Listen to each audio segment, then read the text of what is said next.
Komið þið sæl og verið velkomin í Sagnagarð í Gunnarsholti.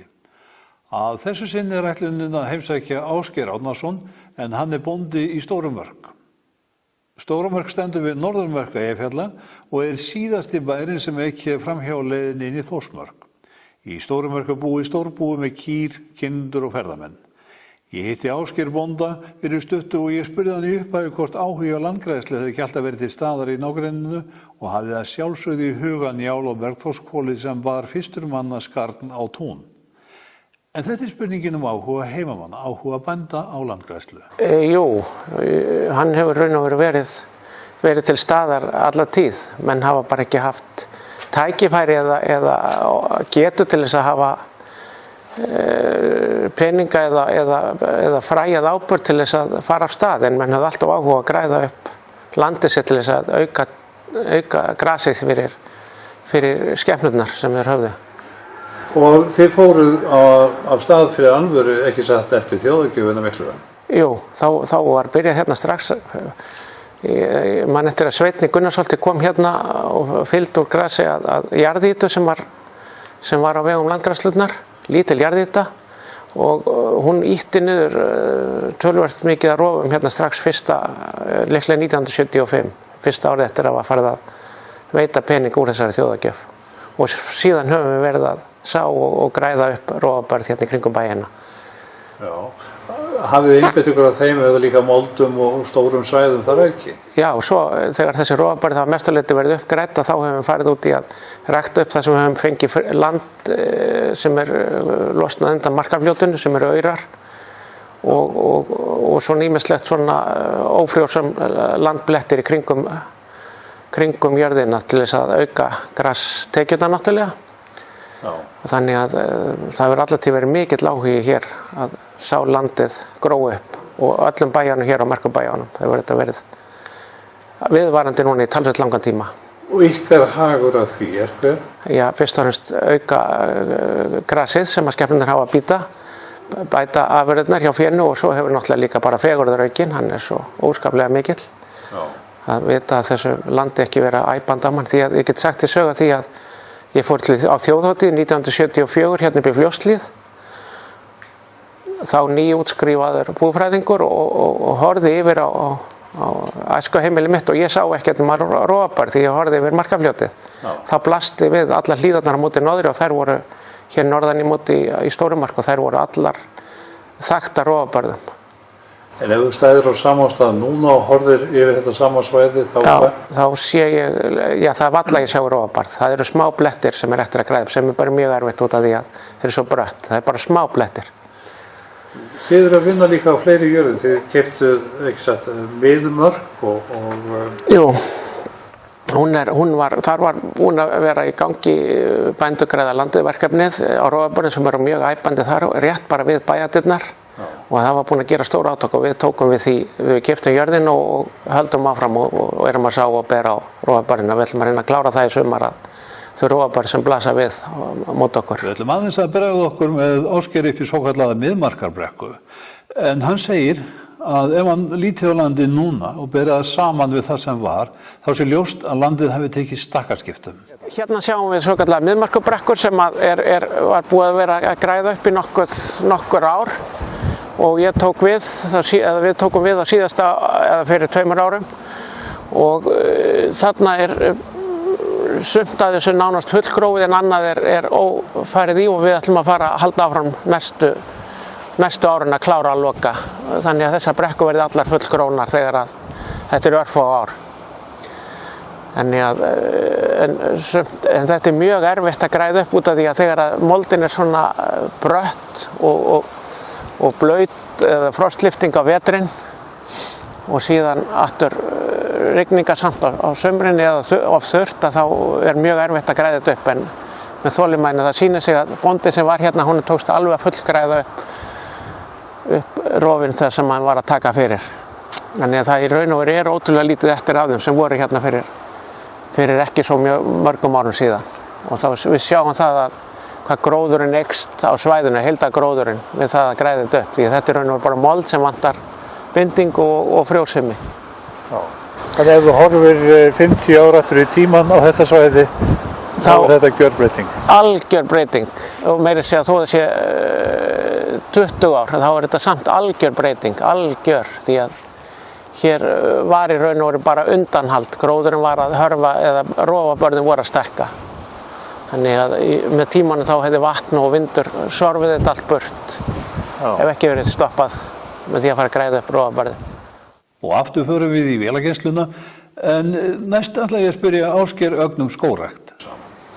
Já, í sjálfu sér hef ég alltaf haft mikið áhuga á skógrækt og hef verið með lítinn skógræktablett fyrir mig, svona sem pabbi byrjaði á að gróðursetja kringum 1960, en það hefur verið svona bara heimilisgarður nánast, það sem maður hefur leikið sér þegar maður leiðist á sumrin, en núna eftir eldgosin 2010 þá var friðað mjög stórt land sem að Landgræðslan friðað fyrir okkur sem fóru mjög illa í eldgosinu innst í Stórumörkulandi, og þar strax fyrsta ári tók ég eftir því að þá var óhemju magn af birkiplöntum í landinu sem hafði alltaf verið bitnað niður þegar að fénaður var á þessu, en leið og að friðað þá fóru þær að vaxa upp og maður er mjög spenntur að sjá hvað sjálfsáningin hefur verið mikil, en þar að ekki ég farin töluvert að gróðursetja trjáplöntum hingað og þangað í þessu svæði til þess að sjá hvernig þær lifa af og hvað verður úr því. Og ég vonast til þess að því að það er ekki lengur en svona 200 ár síðan að þá var þetta land skógivaxið sem að síðan var upprættur sá skógur út af bara örbirgð hjá fólkinu, kannski eftir eldgos líka, og sem var síðast í Eyjafjallajökli 1823, þannig að það er hugsanlegt að í framhaldi af því hafi skógur niðurstaðni, en það var talað því að var krakki að 200 ár væri síðan að þarna verið birkiskógur síðast, en mér dreymir það að sjá hann koma að nattur. Hefur einhverju hugmyndu hvað þessar litlu plöntur sjálfsámu eru orðnar stórar? Já, það er náttúrulega misjandi, en sumt aðeins var orðið svolítið, maður sá það strax koma upp úr víðrunnunum, en sumar voru bara rétt í jökla, þannig að þetta var plöntur sem voru bara rétt að ná sér af stað. En þarna hefur þetta verið undirliggjandi með mjög lengi greinlega, því að það Þórsmörkusvæðið er næsti bær við, og þaðan fíkur náttúrulega óhemja birkifræ í góðum árum, þannig að það er hugsanlegt að þetta geti alveg verið sjálfbært að sáningu frá Þórsmörkusvæðinu. En miðað við Þórsmörk þá ætti birki ekki eiga miklu erfiðleikum með að vaxa þarna? Nei, það er alveg greinilegt að það mun alveg dafna leið og það næst sér á strika, þá mun það verða mjög auðvelt að láta það þekja allt landið. En þið búið hérna með kýr og kindur. Já. Hvað er fjárstofninn stór? Og ferðamenn. Þú búið með ferðamenn líka? Já. Við fjárstofninn, hann er 300 vetrafóðraða kindur, svona jafnaði. Og við erum með svona kannski hátt í einhvers staðar 280 nautgripi heildina. En þessar kindur ykkar, þær eru sem sagt ekki að fara á það svæði sem þú nefndir áðan að birkiplönturnar verða að gæjast upp úr? Nei, þær fara ekki inn á þess að það er algjörlega friðað. Landgræðslan girt þetta 2011, árið eftir eldgosið, og það hefur tekist að halda því bara nánast 100% friðuðu síðan. Og þetta er það stórar jarðir hérna í Stórumark að í raun og veru þá hefur þetta raun og veru ekki áhrif á okkar beitiland, út af því að þegar það þrengdist hérna framafverðinni þá bara fengum við færri kindur frá öðrum og inn á okkar land. Þannig í raun og veru virka þetta sem friðun fyrir okkur líka hér heima. Þannig að við fáum að halda okkar landi í friði með því að fylla það af okkar eigin kindum. En ykkar fé hefur fækkað eða hvað á síðustu árum? Já, okkar hafði fækkað töluvert, en svo keyptum við fjárbú upp sem að fylgdi jörðinni Miðmark sem við keyptum. Þannig að það fjölgaði aftur kindunum. Það er komin í sama fjölda og var fyrir nokkrum árum.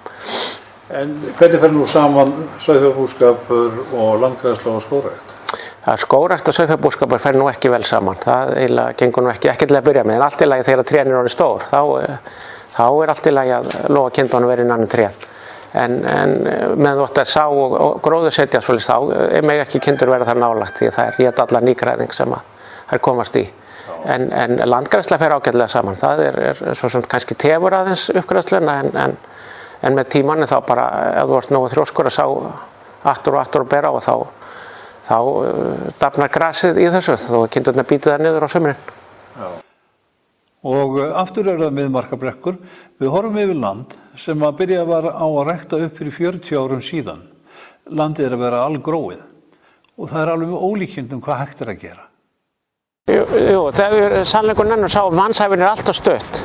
Að þegar að maður hefur orðið loksins tíma eftir að maður er búinn að vera að koma sér áfram í lífinu og koma upp fjölskyldunni, þaki yfir höfuðið, að þá langar mann að fara að taka til hendinni í að græða upp, en þá er tíminn orðinn alltaf stuttur, þannig að mannsævin hún er raun og veru alltaf stutt til þess að maður gerði allt það sem hann langaði til að gera. Það er til ágætt setning sem ég lærði í fyrra, að til þess að draumurinn rætist þá verður að dreyma hann fyrst. Það er ekki nú að láta draumur rætast, þið verður að dreyma hann fyrst.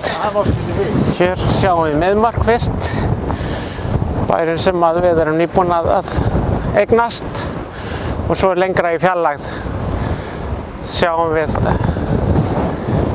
Dímon og Markarfljótið hér og þá sjáum við landgræðslusvæðið þar sem ber í Dímon sem við höfum verið að taka, sem eru 30 hektarar sem ég er búinn að vera að sá að bera á núna í 3 til 4 ár. Svo sjáum við Fljótshlíðina þarna í fjarlægð og Stórumark, bæina. Og Ásgeir komur óvart þegar ég hafði verið að dástaða grasi vaxinni brekku. Hann sagði mér að fyrir örfáum árum hefði verið 1 moldarflag og að fyrir nokkrum löngu síðan, þó ekki svo, hefði verið algengt að sjá slík rof nálægt bæjum í sveitinni. Þetta hefur breyst. Þetta hérna er gamalt rofar sem var grætt upp svona, ára 1970 til 80. Ég man eftir þessu að svona er bakkinn, hvernig þú þekkir þetta á þessum bökkum, sko. Hvernig þetta er það sem að gróðurtorfan var. Þetta hefur bara verið mold? Þetta var bara mold. Svona var hér allir til þess að þessi þykki moldajarðvegur hérna, hann virtist hafa verið svo skemmdur við það.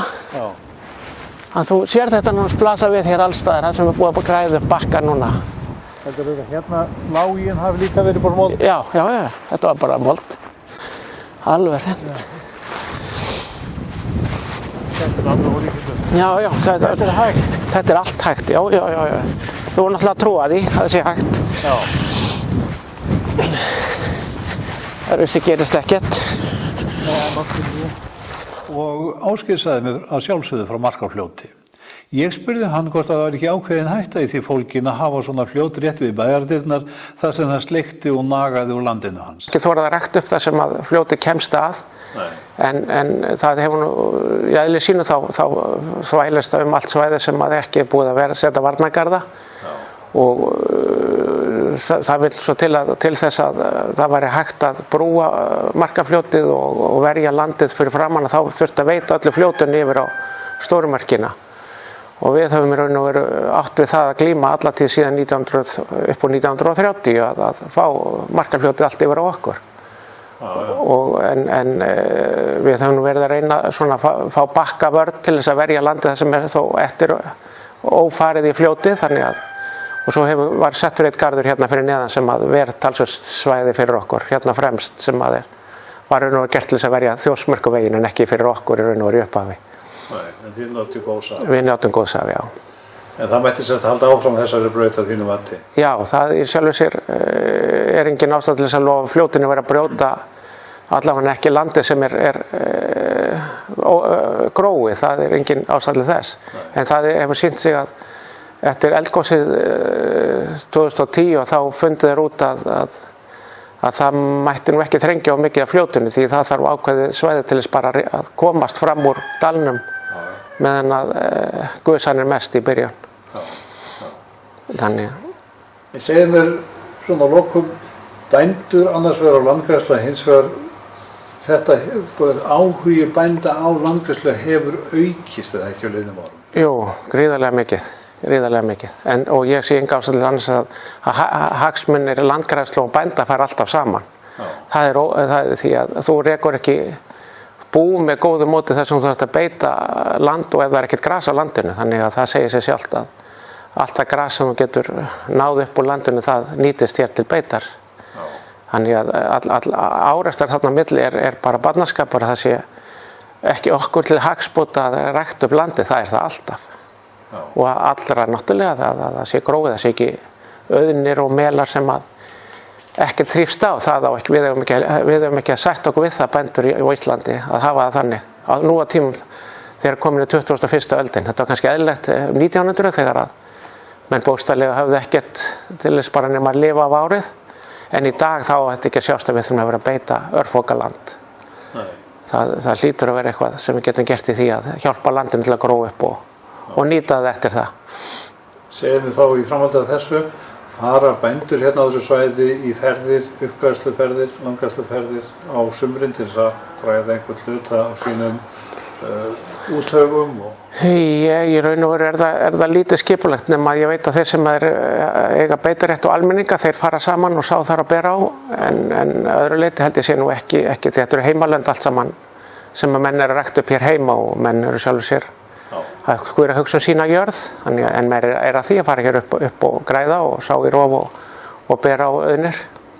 En svona alveg í blárestina væri þá ekki draumur að sjá þetta landi verða eins og það var fyrir 250-300 árum síðan? Jú, eða ennþá lengra. Ég myndi telja það draum okkar allra við ættum að sjá það viði vaxið eins og það var í gamla daga. Það er engin ástæða til að ætla að annað af okkur, að við eigum að hafa manndóm til þess að sjá það, því að frjósemi landsins hún eykst svo margfalt við það. Það er ekki nóg að gróa upp, því að trén þurfa líka að standa upp úr þegar að askan eða kuldatíð er mikil, að þá verja trén undir gróðurinn alltaf og frjósemin eykst þvílíkt. Þakka þér fyrir þetta. Ágætu áhorfendur, þakka ykkur fyrir að horfa á þáttinn og ég kveð ykkur úr Sagnagarði í Gunnarsholti. Eftir viku verðum við aftur hér á ferð og þá með nýtt efni. Góðar stundir.